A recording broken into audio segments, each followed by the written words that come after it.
This is the best job. I love my job. I do. It's like one of those things where it's like, you gotta love your job. Because so many of us have horrible jobs. I think the worst feeling is when you wake up late for your job. Especially if it's a shitty job. Right? Because you wake up late for your shitty life. You're late for your crappy life. How awful is that? I'm late for what I hate. Ugh. Just ugh. With a side of ugh. And you know you're late, right? When you wake up, you know it. Before you even look at the clock, you just get this feeling in your chestal section. Right? You're so comfortable and cozy, and then you're like, I'm late. You just know. And then you're like, okay, wait a minute, maybe I'm, and you look at the clock, and you're like, damn it, I am late. I hate that I'm like Nostradamus and I predict that I'm late. I hate it. Foreseeing lateness. Right, and if you have to be to work at 8, it's always like 7:54. Just enough time to do nothing. To just lay there and go, I can't do anything. I can't even have an English muffin. What do I do? What's the one thing I want to do? You're gonna wear that fat sweater that keeps your stink in because you can't even shower. You look like Dr. Huxtable. You're like, hey, this is my Christmas sweater in July.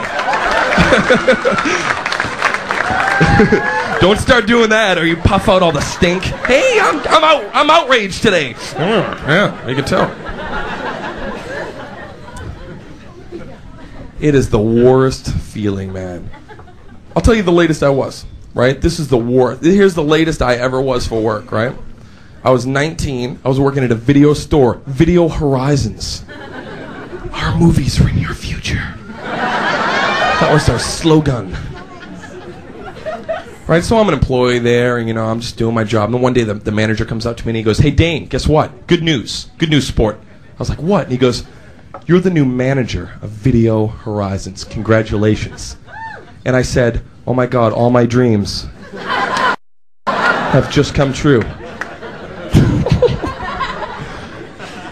And he took out these keys and he was super serious. My boss was really serious. He was like, this is a lot of responsibility, Dane, okay? You gotta get in here on the bright, you gotta dust off the Uncle Bucks, you gotta,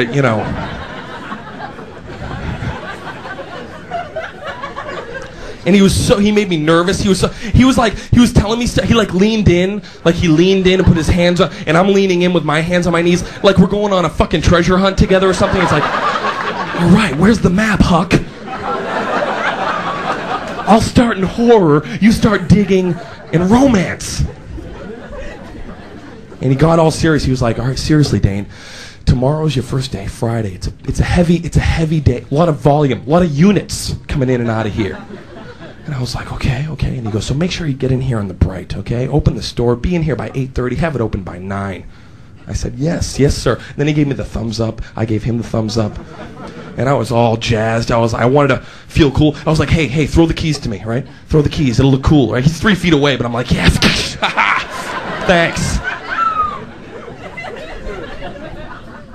Go home, right? I get into bed that night. I'm like, I am the new manager. Yes, okay, right? Go to sleep.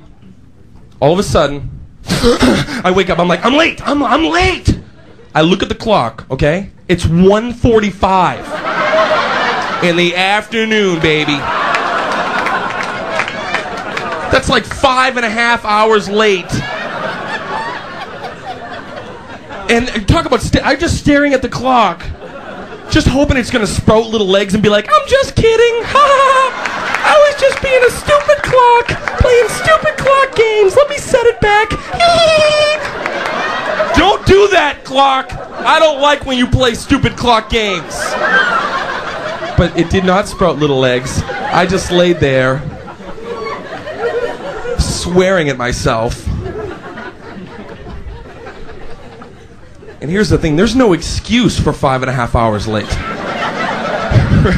There's always a good lie when you're 15 minutes late. You can walk in, hey, wow, I am so sorry that I am 15 minutes. Did you, my muffler was in a spark set a woman's sundress on fire. And I had to go over and a human blanket, and that's why I'm late.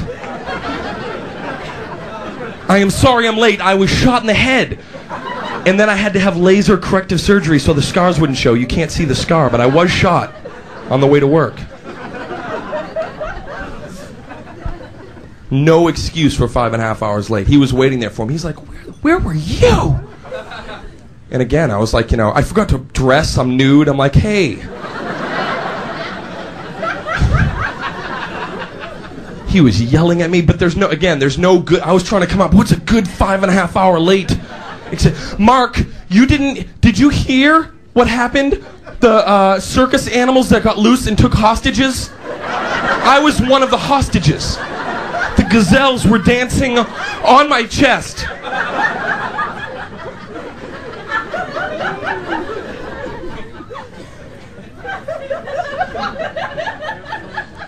Then he called me some name. He called me something.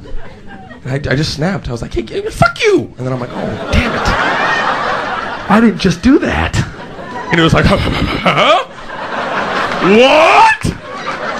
All the videos are rattling on the shelf. Fire starts coming out of his bag. What did you say? And all I'm thinking, shit, I'm going to get a horrible reference. There goes my goddamn reference. But then I thought, fuck it, since I'm going to get a bad reference, I might as well beat the shit out of him or something. Take a crap on his chest and punch him continually in the neck, right? Who's going to believe that if they call for a reference? Well, he dumped on my chest and then he punched me continually in the neck. If that's the kind of man you want to hire. And they're like, you got the job. You're right, he is a Looney Tune. Welcome to Kinko's. Oh, jeez.